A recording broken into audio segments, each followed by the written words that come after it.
night on the South today. An unusual family day out over the weekend at a Southland coal mine.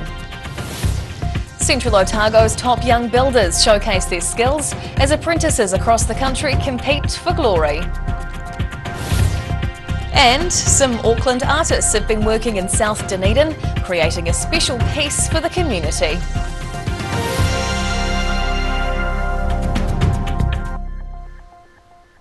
Kia ora, good evening. I'm Hannah Wilkins. A coal mining pit may not be everyone's first choice for a family trip out, but hundreds of Southlanders flocked to the Takitimu mine over near nightcaps over the weekend to learn more about what it takes to keep the country running. Diggers shifting tons of coal at the Takitimu open pit coal mine in Southland, watched on by curious members of the public. The mine opened its doors to the public over the weekend for the first time in 10 years. Mine bosses say opening the site safely takes a lot of work, but they reckon it's worth the effort. The guys here have done a fantastic job. I've been able to open the mine safely. The bus tours and stuff like that are, well, they've been really popular, really effective. So it's great to be able to show what we do, and it's great for our employees to be able to show their families what we do. Visitors were able to see the mine in action and take a tour of the 50 hectares of environmental restoration work. Oh, you know, you hear a lot of dirty stories about coal mining. I know no one enjoys it, likes it, so we thought we'll just open up the doors and actually educate people on the reality of it. You know, like at the end of the day, New Zealand is a consumer of coal. Coal mining's been part of the area's economy for more than 140 years.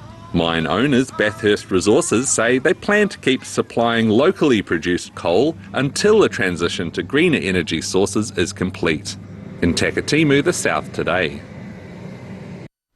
Firefighters were called to a farmhouse in Southland this morning after a kitchen fire quickly spread into the roof of the home. Emergency services arrived at the blaze near the intersection of Rakahoko, Hedgehope and Maple Grove Bush Roads around 8:30 this morning. Fire crews from the Invercargill, Kingswell and Hedgehope stations attended the call-out and were able to put the blaze out by around 9:30. The residents quickly evacuated the farmhouse safely. Fire investigators are now looking into the cause. Central Otago's top young builders were among those under pressure over the weekend, showing off their skills at a regional competition in Cromwell. Apprentices are competing for a ticket at the national finals in the annual Builders Apprentice Challenge. Hammering away against the clock in a big competition. The Central Otago round of the ITM Certified Builders Apprentice Challenge was held in Cromwell on Saturday, one of 20 regional finals across the country. The apprentices were given plans and materials and had just 8 hours to build a children's play fort, with their creations judged by a panel of industry experts. Because there's so many challenges that you wouldn't maybe normally get pressed to do. Like the plans got given to us, but we still had to calculate like roof pitches and the stair pitch, different angles, cutouts for the handholds, things that maybe your boss would normally organise. Bayview construction apprentice Craig Burke hit the nail on the head with his play fort, claiming the top prize in Cromwell in his first time competing. Yeah, it's a good day out. It's a long 8 hours, but it's definitely worth it. Get to meet some like-minded people and see how everybody's getting on. And yeah, no, it's fun.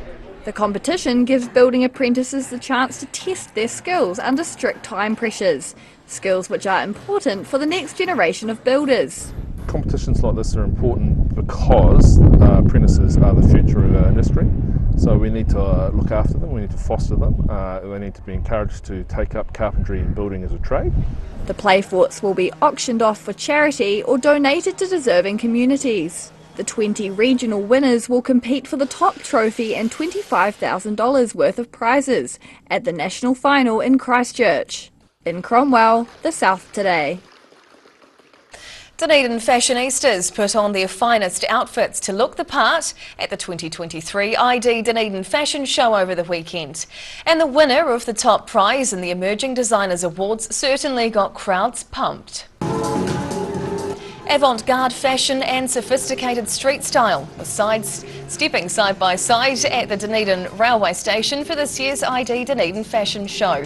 The combined event also offered spots for up-and-coming designers to showcase their visions, led by the finalists in the International Emerging Designer Awards. First prize of $10,000.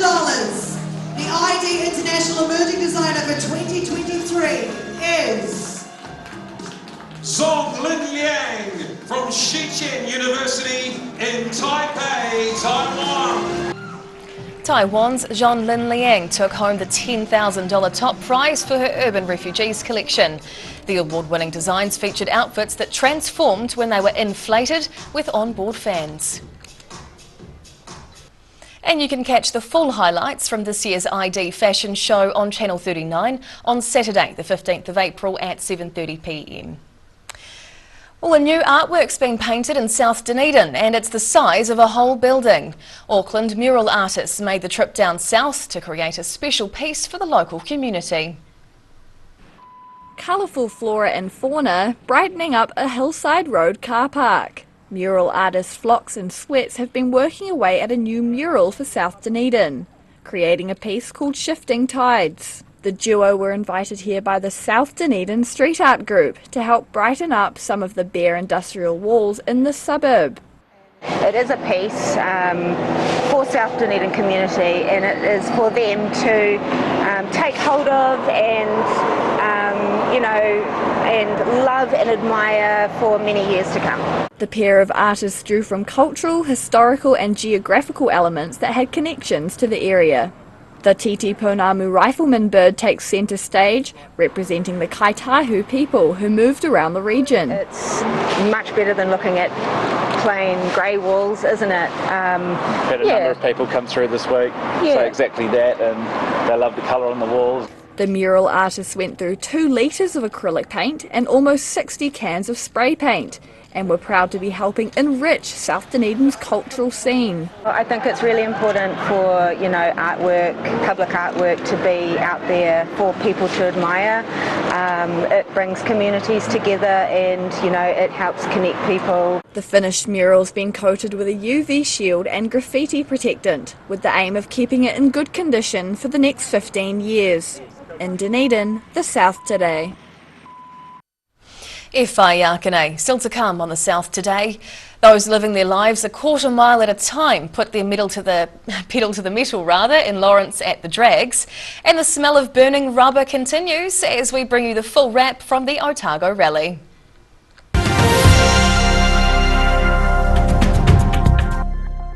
Great Britain has a collection of varied landscapes and countryside to rival anywhere else in the world. And the best way to see it is to walk.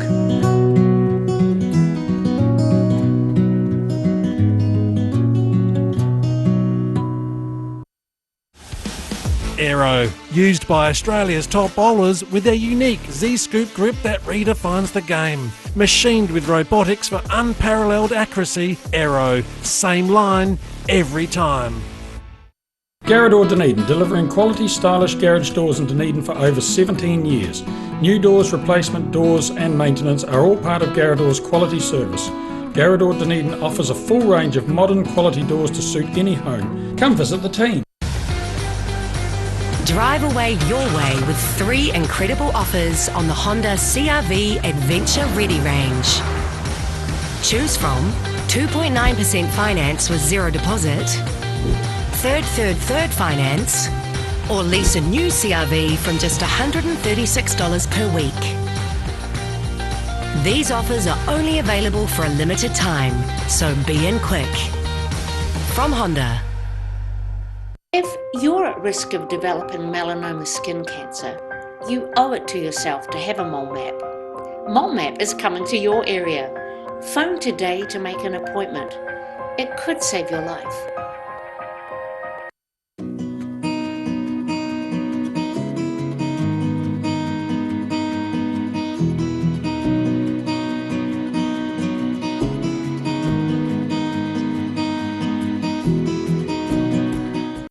Earth is a planet of extremes. Extreme places and extreme animals. But some animals are more extreme than others. Join us as we count down to find the most unusual, the most extraordinary, the most extreme.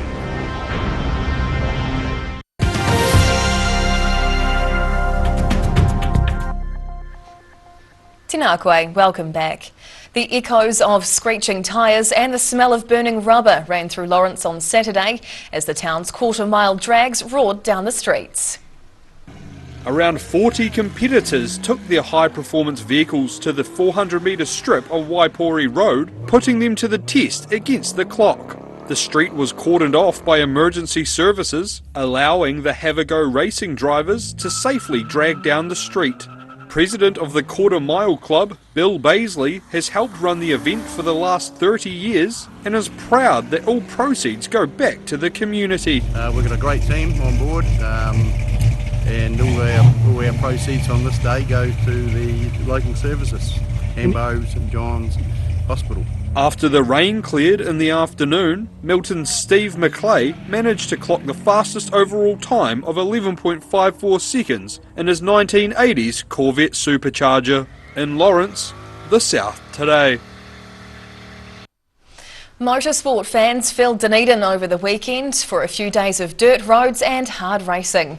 The Otago Rally attracted drivers from all around the world and even different sports, with one racer reaching a new milestone as they brought home the gold. Cromwell driver Hayden Paddon sending his car sideways around the corners on his way to gunning another stage record. 110 drivers competed in this year's Otago Rally, but none were able to top Paddon, who managed to win the event in his home region by more than 4 minutes. Paddon dominated, winning every stage of the rally and smashing a number of records along the way, the weekend's racing marking a milestone 10th win at the event. And to make it 10 here in Otago is just awesome for us on the team. Certainly some pressure when you're trying to achieve some personal goals like that, but we had a really clean weekend. But he wasn't the only one in his team finding success, with 2 of their other drivers cruising their way into the top 5 for the weekend. Get results like this, but also Ari in second and Emma having a good run in the top 5 as well is a huge credit to the whole team. Meanwhile, BMX star Sarah Walker found success early in the weekend before she skidded off the road and crashed on day 2. But her team was able to get the car fixed quickly, allowing her to compete the last 2 stages and cross the finish line, giving her a satisfying rally experience. From the highs to the lows and back again. So to be here at the finish, that was one of my goals. The other one was to have fun, and I've definitely ticked those off. The NZ Championship continues in May, with round 2 set to be held in Whangarei. Walker already keen to find a way to get back behind the wheel in the future. In Dunedin, the South Today. And now recapping tonight's top stories on the South Today. Thousands of Southlanders made their way to the open pit Takitimu mine for the first public tour in 10 years. Young Central Otago builders joined other regional apprentices in competing in a national competition of skill. And Auckland artists have painted a new mural in South Dunedin, creating a giant image for the local community.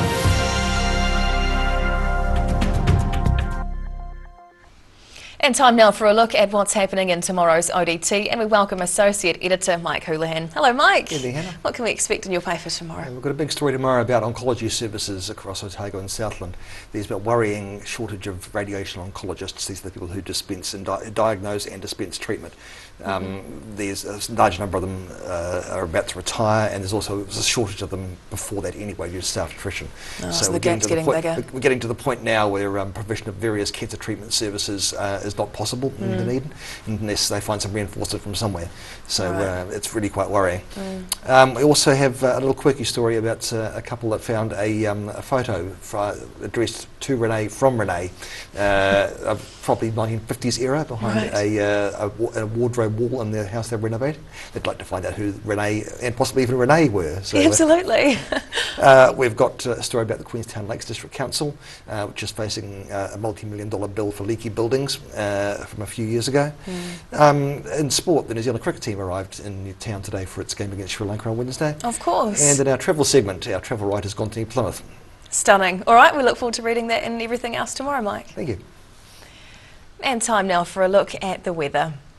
The South Today weather, proudly brought to you by MoleMap, the skin cancer detection specialists. Looking at the situation, expect westerly airflow this week as fronts pass over the region from the Southern Ocean at times and pressures remain higher over northern New Zealand. Heading to the top of the South Island. It's looking like a lovely day ahead through here. Nelson will be slightly windy with a high of 20 degrees, clear over in Greymouth with 19 and 18 down in Christchurch with nor'easterlies. Travelling to South Canterbury and North Otago. 17 degrees apiece through here. Ashburton will get some moderate nor'easterlies, nice and fine in Timaru and a bit cloudy down in Oamaru. Heading westwards to the Central Lakes, well to Wanaka and Alexandra first, you'll be warm with 20 degrees and light winds tomorrow. Into Queenstown, 19 with clear blue skies. Heading further south, cloudy with westerlies and a high of 18 degrees for Gore and Balclutha tomorrow. Over to the Catlins, a warm 17 with some cloud and sou'westerlies at times. And down to the deep south. Cloudy tonight, dropping to 10 in Invercargill.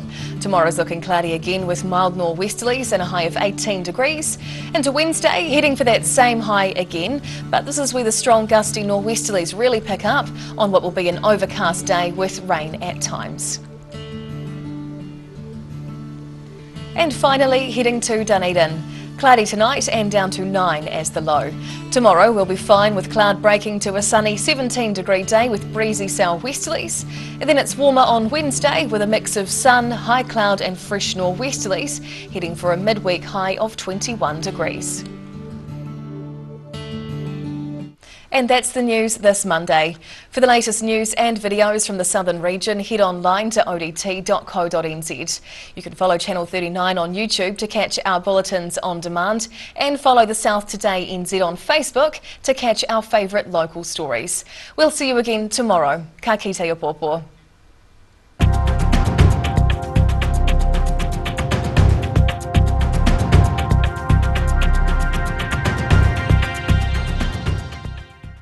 Public interest journalism funded through New Zealand On Air.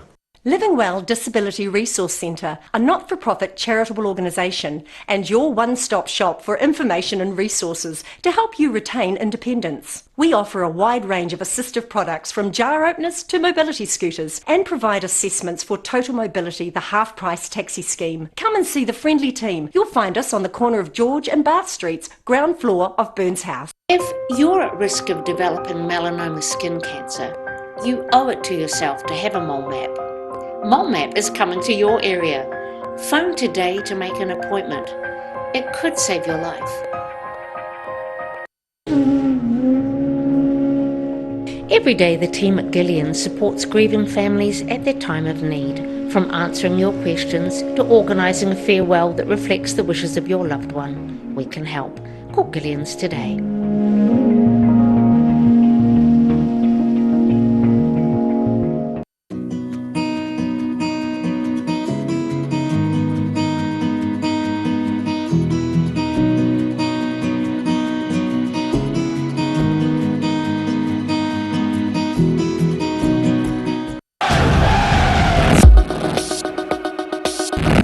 Drama, competition, rivalry, marketing, numbers, atmosphere, power, fight, attack, intuition, love, hate, money, cash, millionaires, fans, and fans. Oh boy.